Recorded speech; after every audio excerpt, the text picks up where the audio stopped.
Hello folks, welcome back to the channel. DJDH here for the Electric, and I want to talk to you today about what happened over the weekend. Yes, it's already Tuesday morning here in Britain. However, Sunday a statement was made after, well, I'll tell you, the Gaza Humanitarian Foundation. Now, you may not have heard of them, so I will explain as we go along, but they've made a statement, and we're aware, this is their statement, we are aware of creditable reports that Hamas is openly targeting the Gaza Humanitarian Foundation and those who work with us. According to these reports, Hamas has placed bounties on both our American security personnel and Palestinian aid workers, offering cash rewards to anyone who injures or kills them. In recent days, Hamas has also pre-positioned armed operatives near humanitarian zones in an effort to disrupt the only functioning aid delivery system in Gaza. The targets of Hamas's brutality are heroes who are simply trying to feed the people of Gaza in the middle of a war. Our US security personnel, some of America's most elite and decorated veterans, are on the ground to protect people. And our local staff who keep these operations running have already paid the ultimate price. 12 murdered. 12 humanitarian volunteers have been murdered by Hamas, and others have been tortured, and now more threats are emerging by the day. Sad news. Hamas supposedly looking after people and fighting a war against Israel, yet they're fighting a war against their own people, stopping them being fed, stopping them from receiving charitable aid. Why? Because they want control. They sell the food once they've taken it over to those poor people. It is disgrace, and we're doing nothing about it, are we? The Gaza Humanitarian Foundation, we'll call it GHF, is an Israeli and USA-backed non-governmental organisation, and it began operating in Gaza in May of this year to distribute humanitarian aid because none of it was getting through, so they've been doing it. The newly established mechanism for Gaza aid deliveries was designed to prevent Hamas from stealing the aid. Hamas is killing the aid workers. Hamas wants control over the Gaza Strip. I'm reading this, so please excuse me because I had a message come through and it's just thrown my page out.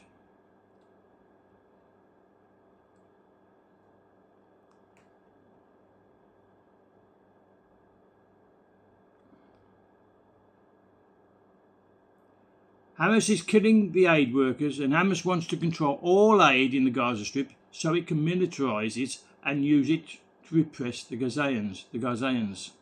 Israeli newspaper Haaretz has published shocking testimonies from soldiers who say unarmed, starving Palestinians are being shot without reason at Gaza Humanitarian Foundation aid distribution sites.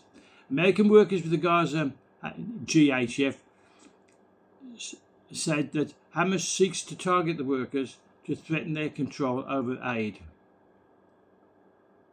Isn't it a disgrace? Jerusalem Post. They write Hamas has placed bounties on American security workers in the Strip, and that 12 of the organisation's workers have been murdered. So that's a third report that 12 have been murdered. In its latest update on the situation in Gaza this Sunday, GHF and an Israeli and US-backed NGO began operating the Strip back in May to distribute the aid. Well, what can I say?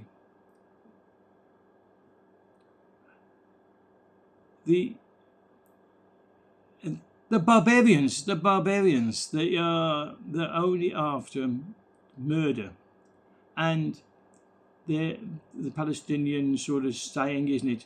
From the rivers to the sea, and death to Israel, death to America.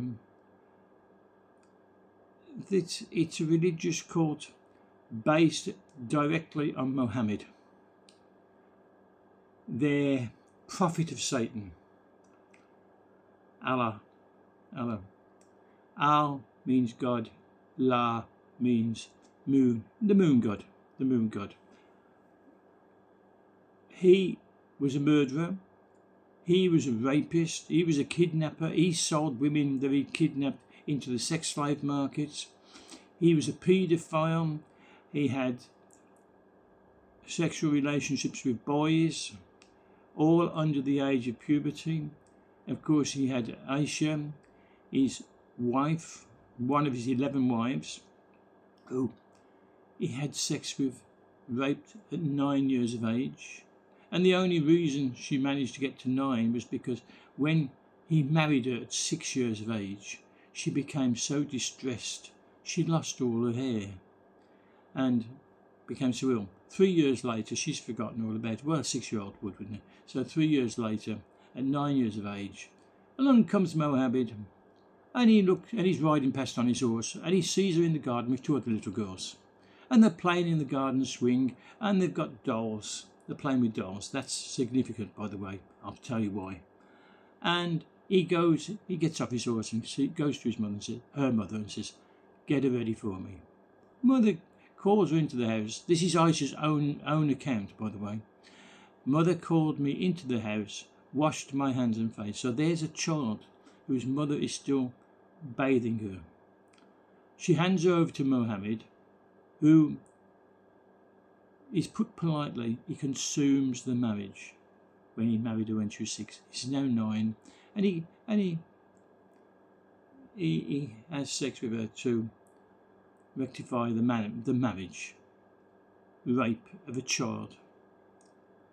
Now, I mentioned the dolls. The reason for this is because in the hadiths, the method where they interpret the Quran, it is said that a girl, when she has her first menstrual period, her first one, all her dolls are taken off her because she's now considered a woman. Aisha was playing with 2 other girls in the garden with their dolls, so she had not had her first. She was 9 years of age.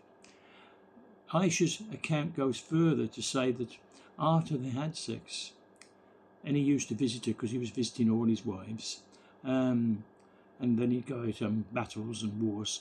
But when he came and visited her to have sex with her afterwards, she would get her dolls out, and they would play together with her dolls. So he knew, even then, complete travesty of the true God's laws. A murderer. He came back, he was thrown out of Mecca because of his behaviour. He was a wandering refugee.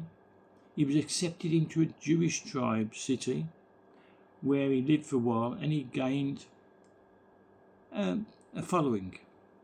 They went out and they raided the travelling salesmen, the caravans going across the desert areas, and he raided them and robbed them and killed them. And then he got bigger and bigger, and he raided villages and then towns, and he killed.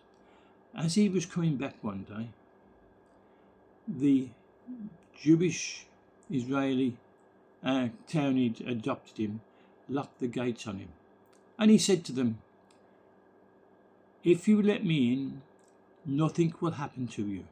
If you don't, we'll camp outside your gates and we'll starve you." So they opened the gates. What happened? He had all the women on the one side and the little boys, and the men on the other side. And he had the men brought to him in small bunches. Oh, and he had a ditch built and dug the length of the city, and he lopped off the men's heads, whoosh, with his scimitar, whatever they call it, his sword, and he lopped off their heads until His arm was ached so much he couldn't do it anymore, and his men finished off the rest of the men. Is that enough? No, it isn't.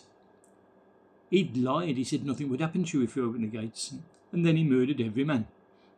Now, the headman, which is not a pun on the fact that he lost his head, but the headman's daughter watched.